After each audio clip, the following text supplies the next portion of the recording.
का शुक्रिया।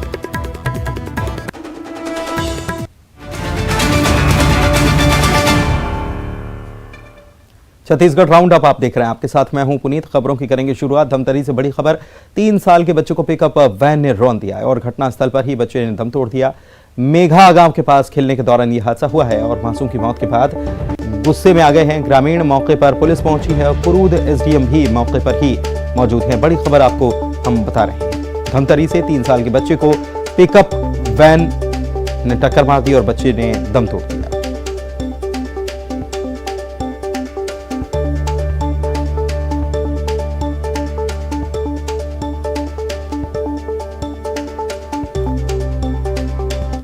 रायपुर से बड़ी खबर बता रहे हैं, जहां पर डांस के दौरान छात्रा गिर गई और इलाज के दौरान अस्पताल में उसकी मौत हो गई। ये तेलंगाना की छात्रा रहने वाली थी और एनुअल फंक्शन में डांस के लिए रिहर्सल कर रही थी। इसी दौरान ये गिर पड़ी। कॉलेज कैंपस में ये पढ़ाई करती थी रहकर। आजाद चौक पुलिस ने जांच शुरू कर दी है, मर्ग कायम कर लिया है और जांच शुरू कर दी है।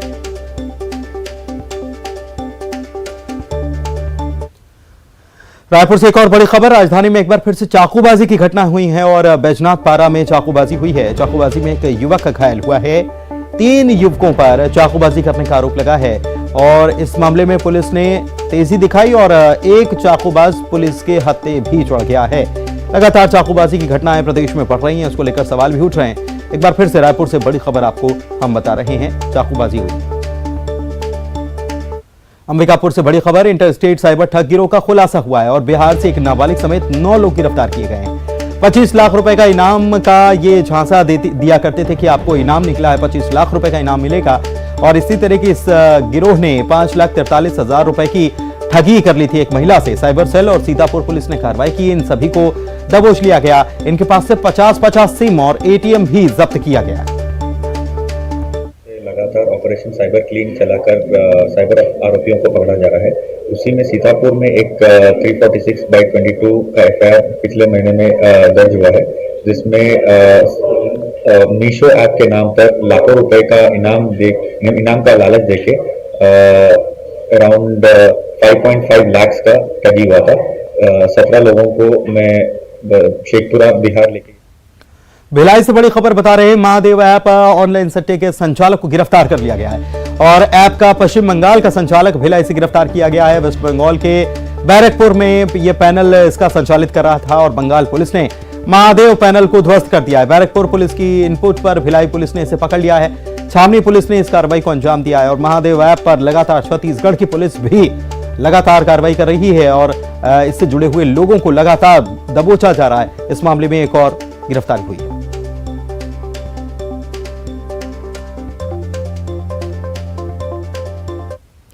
मुंगेली से बड़ी खबर आपको बता दें, नहर में जेसीबी गिर गई। बाइक सवार को बचाने के दौरान यह हादसा हो गया और जेसीबी नहर में जा गिरी। जेसीबी पलटने से ड्राइवर जख्मी हुआ है और इसमें 4 लोगों की जान बाल बाल बची है। लोरमी के अखरार नहर की यह घटना बताई जा रही है और मौके की तस्वीरें भी आपको हम दिखा रहे हैं। बाइक सवार को बचाने के चक्कर में यह हादसा हुआ था और यह नहर में जा गिरी। इसमें ड्राइवर जख्मी जरूर हुआ है पलटने की वजह से।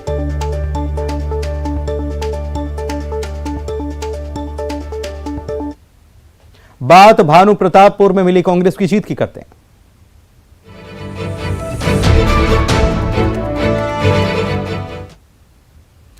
पंजे के हाथ में भानु प्रतापपुर सीट, यानी कि कांग्रेस के हाथ में भानु प्रतापपुर सीट तो आई ही आई है, लेकिन साथ ही साथ पंजा अटैक भी हुआ। एक प्रकार से कहें तो गलत नहीं होगा, क्योंकि पंजा मतलब 5 और 5 बार जीत दर्ज की है। 5 का पंच मारा है कांग्रेस की तरफ से, क्योंकि 5 उपचुनाव अभी तक हुए हैं विधानसभा चुनाव के बाद और इन उपचुनावों में बीजेपी को लगातार शिकस्त का सामना करना पड़ा और लगातार कांग्रेस ने 5वीं ये जीत दर्ज की है। उपचुनाव में सावित्री मंडावी प्रत्याशी थी, ब्रह्मानंद नेताम को 21,000 से ज्यादा वोटों से हराया है।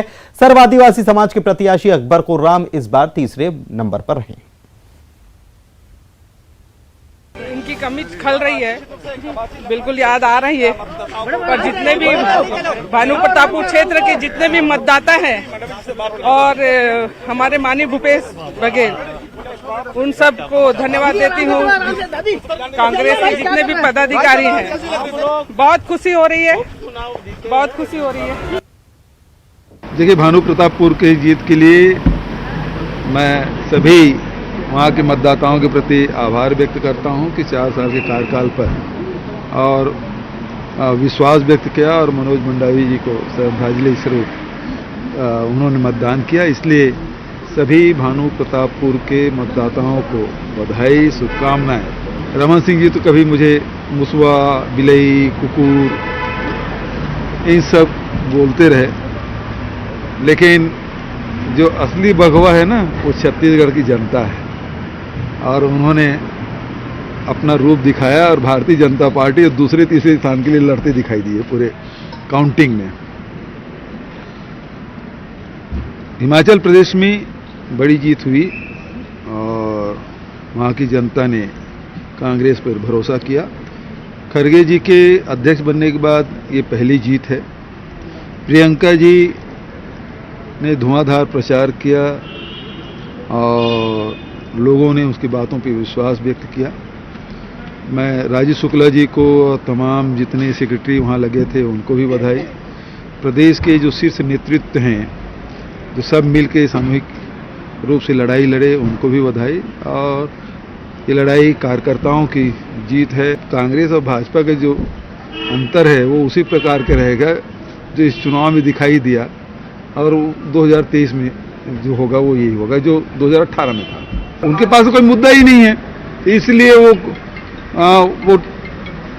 उसको सर्ववादवासी समाज वालों को फीड भी करते रहे। बहुत सारी जानकारियां मिलती रही, उनको सहयोग कर रहे हैं, अलग अलग प्रकार से सहयोग कर रहे हैं, तो वो कांग्रेस का वोट काटेंगे सोच। मैं जो बोलता हूँ, एक गरीब आदमी है, एक गोदी खोदने वाला आदमी है, एक मेहनत करने वाला आदमी हूँ। बड़े लोगों के साथ लड़ाई करने का मैं कोई उचित नहीं समझता। मैं कांग्रेस पार्टी झंडी बांधो, दर्री बांधो, कांग्रेस पार्टी जिंदाबाद नारा लगाओ, वो काम करता हूँ। बृजमोहन अग्रवाल नजर नहीं आ रहे हैं, आप ढूंढ रहे हैं? वो तो बहुत बड़ा आदमी है और नजर नहीं आएगा। बृजमोहन अग्रवाल पर तंज कसते हुए नजर आ रहे थे कवासी लखमा। कांग्रेस की इधर जीत के बाद नेता प्रतिपक्ष नारायण चंदेल ने बयान दिया और कहा कि लोकतंत्र में जनता की अदालत सबसे बड़ी अदालत है। जनता ने जो जनादेश दिया हमें स्वीकार है। और पूर्व नेता प्रतिपक्ष ने भी कहा कि कांग्रेस को सहानुभूति का फायदा मिल गया। भानु प्रतापपुर का भी परिणाम आया है। जनता ने जो जनादेश दिया है वो स्वीकार है। जनता को हम धन्यवाद देते हैं। प्रजातंत्र में, लोकतंत्र में जनता की अदालत सबसे बड़ी अदालत है और जो भी जनादेश जनता ने दिया है वो हम स्वीकार करते हैं।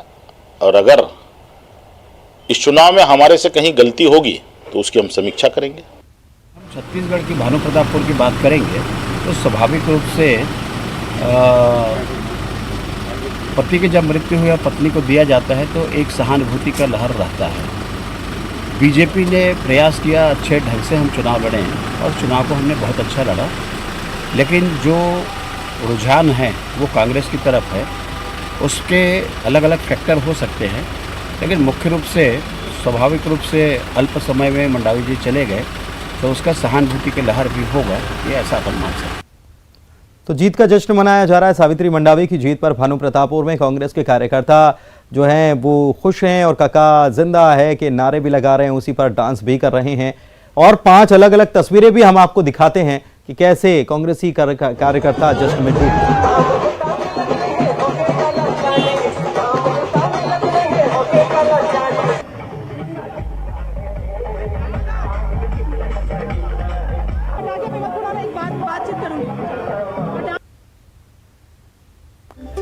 तो रायपुर, कोंडागांव, भानु प्रतापपुर, कांकेर और मुंगेली की ये तस्वीरें जहां पर जीत का जश्न मनाया गया।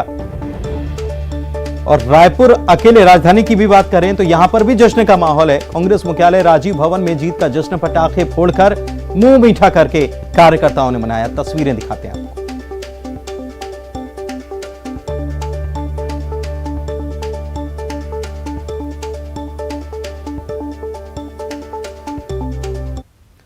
तो रायपुर की तस्वीरें भी अब आपको दिखाते हैं कि रायपुर के राजीव भवन में कैसे जीत का जश्न मनाया गया। हिमाचल की जनता का ये कांग्रेस पार्टी जिंदाबाद जिंदाबाद जिंदाबाद।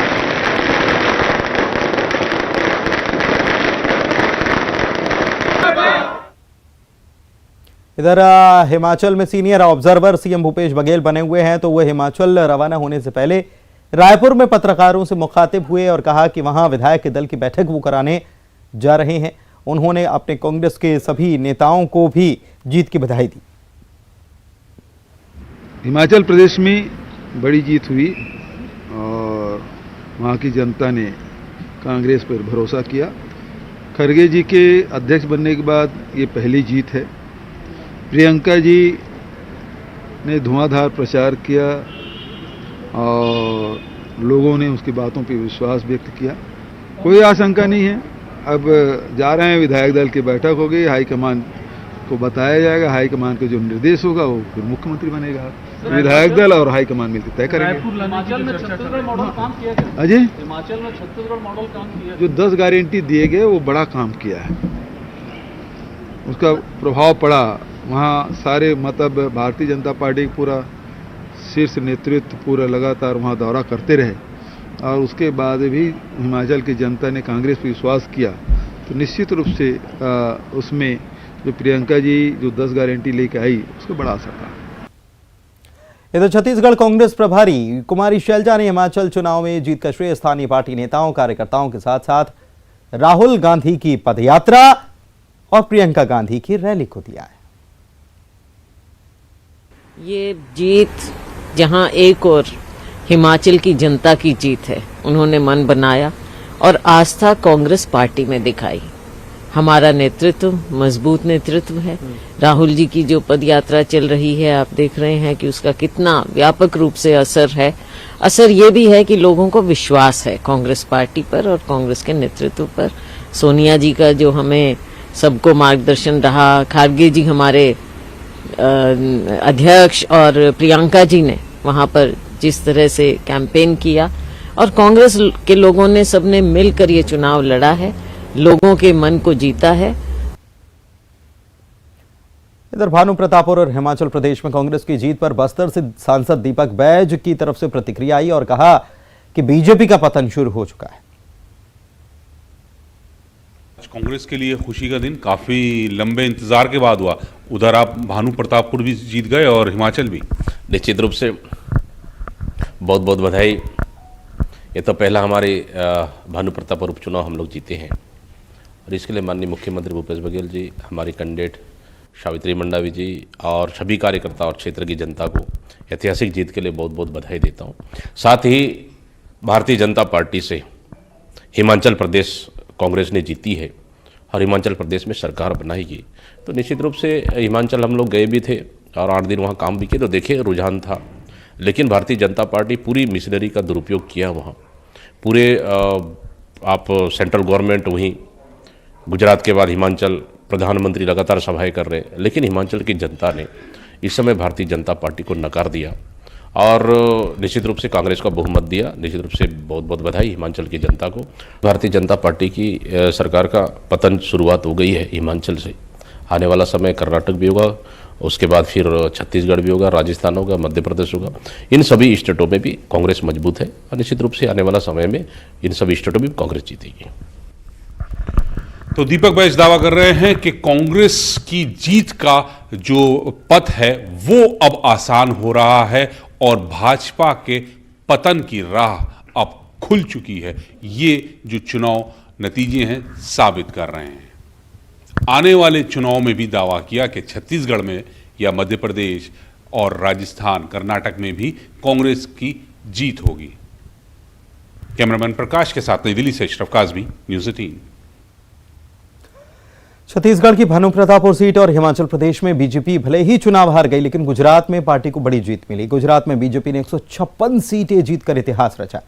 इसे लेकर रायपुर बीजेपी दफ्तर में भी जश्न मनाया गया। बड़ी संख्या में बीजेपी के नेता पदाधिकारी यहां मौजूद रहे, आतिशबाजी की गई और जीत से काफी ये लोग उत्साहित हैं। में जश्न का माहौल है और आप देख सकते हैं कार्यकर्ता बड़ी संख्या में उपस्थित हैं और यहाँ पे आतिशबाजी कर रहे हैं। हमारे बीच जिला अध्यक्ष भी हैं, हम बात करेंगे। जश्न मनाया जा रहा है, गुजरात की जीत का जश्न है क्या? गुजरात में जो नरेंद्र मोदी जी की जो चुनाव में जीत हुई है, मुझे लगता है यह ऐतिहासिक जीत भारतीय जनता पार्टी नरेंद्र मोदी जी के कामों पर जो गुजरात की जनता ने मोहर लगाई है, मुझे लगता है भारत के लिए ऐतिहासिक जीत है और इस जीत का मायने आप समझ सकते हो। गुजरात की जीत पूरे देश की जीत है। ये कह सकते हैं कि यहाँ भी एक उपचुनाव था भानु प्रतापपुर में, वहाँ पर हार हुई, तो क्या कहेंगे उसको लेकर? देखिए, उपचुनाव के अंदर आप सब लोग जानते हैं भारतीय जनता पार्टी के प्रत्याशी के ऊपर अनगढ़ आरोप लगाए गए। जो सर्व समाज का जो प्रत्याशी था वो भाजपा का वोट काट लिया। इन्हीं सब कारणों से हो सकता है निर्णय भाजपा के पक्ष में नहीं आया। तो देख सकते हैं पूरी तरह से उत्साह का माहौल है और आप देखिए कि पूरी आतिशबाजी यहाँ पर की जा रही है और ये भाजपा के कार्यकर्ता हैं, पदाधिकारी हैं, तो ये मान रहे हैं कि 2024 में भाजपा की जबरदस्त वापसी होगी। लेकिन उससे पहले 2023 का चुनाव, विधानसभा का चुनाव छत्तीसगढ़ में होना है, तो देखना ये होगा कि ये जश्न क्या उस समय बरकरार रह पाता है। कैमरा पर्सन राजेश चौधरी के साथ जुगल तिवारी, न्यूज 18 रायपुर, छत्तीसगढ़। और हिमाचल प्रदेश से इस वक्त की बड़ी खबर आपको बता दें, कल हिमाचल के कांग्रेस विधायक दल की बैठक रखी गई है और सीएम भूपेश बघेल की अध्यक्षता में यह बैठक होगी। कल शाम चंडीगढ़ में ये कांग्रेस विधायकों की बैठक रखी गई है, तो ये बड़ी खबर आपको बता रहे हैं। और विधायक दल की बैठक के बाद और आला कमान के हरी झंडी मिलने के बाद हिमाचल का ताज किसके सर पर रखा जाएगा, यानी मुख्यमंत्री कौन होगा, यह तय होगा। सीनियर ऑब्जर्वर है मुख्यमंत्री भूपेश बघेल। इस वक्त की बड़ी खबर आपको बता रहे हैं हिमाचल से।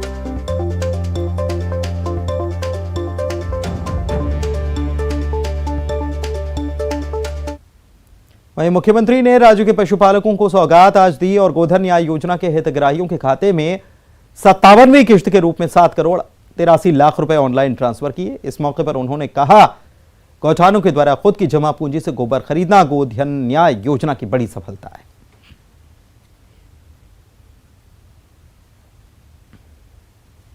और बैतूल से बड़ी खबर इस वक्त की आपको बता रहे हैं। तन्मय नाम का 6 साल का बच्चा बोरवेल में फंसा हुआ है और करीब 55 घंटे के आसपास का वक्त बीत चुका है।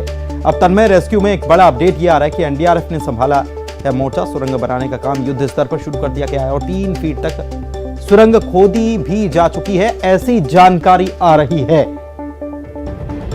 यह भी बताया जा रहा है कि 10 फीट लंबी सुरंग खोदना है। एनडीआरएफ के एक्सपर्ट मौके पर ही हैं और आज रात तन्मय को निकालने की कोशिश की जाएगी।